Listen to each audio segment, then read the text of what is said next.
शेवटी इतिहासकारांना धमकी देणं आणि त्यांनी ऐतिहासिक काही गोष्टींचा उल्लेख केला तर त्यावर चिडून टोकाची भाषा वापरणं योग्य आहे असं मला वाटत नाही. शक्तीपीठ महामार्गाला विरोध आहे, मात्र मुख्यमंत्री म्हणतात हा शक्तीपीठ महामार्ग होणारच आहे. काय नेमकी प्रतिक्रिया असणार? कोल्हापूर जिल्ह्यात, सांगली जिल्ह्यामध्ये लोकांचा त्या ठिकाणी ज्यांच्या जमिनी जात आहेत त्यांचा विरोध आहे. त्या जमिनीचा मोबदला कमी मिळतो आणि त्या भागात इकडच्या भागासारख्या नाही, त्या भागात अर्धा एकर, 2 एकर, 1.5 एकरचेच शेतकरी आहेत. बरेचसे शेतकरी भूमिहीन होणार आहेत. ती भूमिहीन होणाऱ्या शेतकऱ्यांची काळजी काय घेणार? जर त्यांना रस्ता करायचा असेल तर मग त्यांना पर्याय काय देणार याची चर्चा शेतकऱ्यांच्यावर सरकारने करावी. आता त्यांना पैसे मिळाले, त्यांना 2-3 वेळा दिले, तुम्ही स्क्रुटिनी न करता पैसे वाटले सगळ्यांना. आता निवडणूक झाल्यावर स्क्रुटिनी करणं आणि त्यांना वंचित ठेवणं म्हणजे त्यांची फसवणूकच आहे ना. त्यांना काय माहिती? त्यांनी मतदान केलं, त्यांची मतं आपण घेतली आणि आता त्यांच्या स्क्रीनिंग करणं आणि त्यांना कमी करणं. तुम्ही इथनं पुढं तुमचे निकष लावा, पण तुम्हाला काही कोणी मागे लागलेलं नव्हतं. तुम्हीच सगळ्यांच्याकडे पैसे पाठवत होता. आता थांबवता येणार नाहीत. त्या महिला अपात्र जर ठरवायला लागल्या तर याचा अर्थ निवडणुकीत आपण ज्यांना आव्हान केलं, लाडकी बहीण म्हणून ज्यांचा सन्मान केला आणि ज्यांना अनुदान 1दा, 2दा, 3दा, 4दा कितीतरी वेळा देण्याचा प्रयत्न झाला, त्यांचं अनुदान कसं थांबवता येईल? त्यांना आता तुम्ही निकष त्यावेळी लावायचे होते, निकषाप्रमाणे सिलेक्शन करायचं होतं.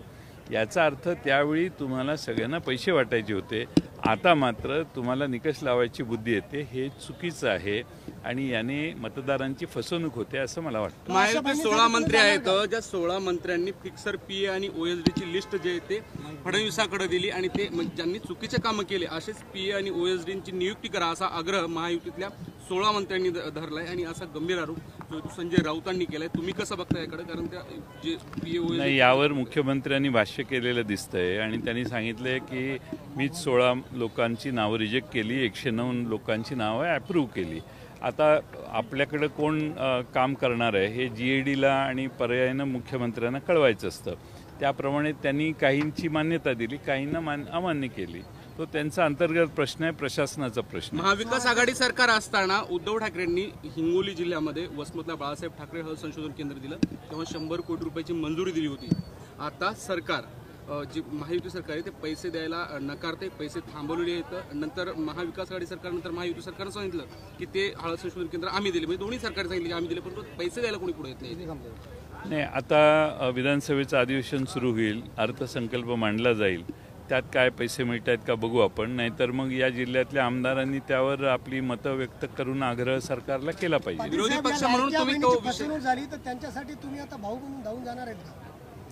असं आहे की सरकार ठाम निर्णय जर घेणार असेल आणि त्या महिलांना वंचित ठेवणार असेल तर त्या महिलाच एकत्रित येतील आणि सरकारच्या विरोधी त्या भूमिका घेतील.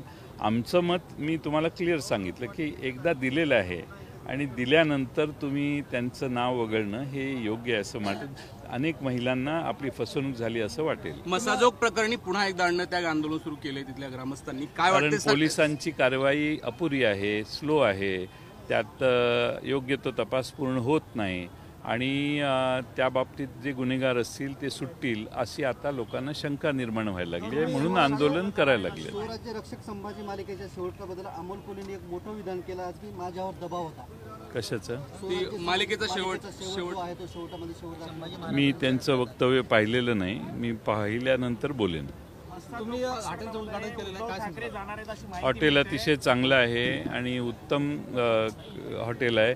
मला वाटतं हिंगोलीत दिलीपराव यांनी जे हॉटेल केलेलं आहे ते अतिशय चांगल्या पद्धतीनं लक्षपूर्वक केलेलं आहे. कमी खर्चात चांगलं, कुणीही हिंगोलीला आला तर पहिलं प्राधान्य त्या हॉटेलला दिलं असं वाटतंय. दादांच्या पक्षानं पुन्हा एकदा तुम्हाला घेरण्याची तयारी सुरू केली. आज सगळ्या जिल्हाध्यक्षांची बैठक झाली. स्थानिक स्वराज्य संस्था म्हणून तुमची कशी तयारी? अहो, घेरणं काय, तर त्यांना त्यांचा पक्ष चालवायला पाहिजे ना. तिकडे त्यांनी सगळ्या जिल्हाध्यक्षांना बोलवलं की ते आम्हाला घेरायला लागले असं तुम्ही का? तुमचं निष्कर्ष रॉंग आहे असं मला वाटतं. ते त्यांच्या पक्षाचं काम करतायत. तुमची तयारी कशी आहे? अजून कोर्टात विषय चालू आहे ओबीसी. आमची तयारी चांगली चालू आहे, तुम्ही काही चिंता करू नका. उद्धव ठाकरे छोटा प्रश्न आहे त्याच्यावर राजकारण दाबताय तुम्ही एकच मिनिट काय काय उद्धव ठाकरे शेतकऱ्यांचं राजकारण दाबताय नाही, पोलिसांनी लवकर तपास करून निष्कर्षापर्यंत आले तर कोणाला तिकडे जाण्याची गरज लागणार नाही आणि त्यामुळे पोलिसांनीच लवकर आणि गृह खात्याने लवकर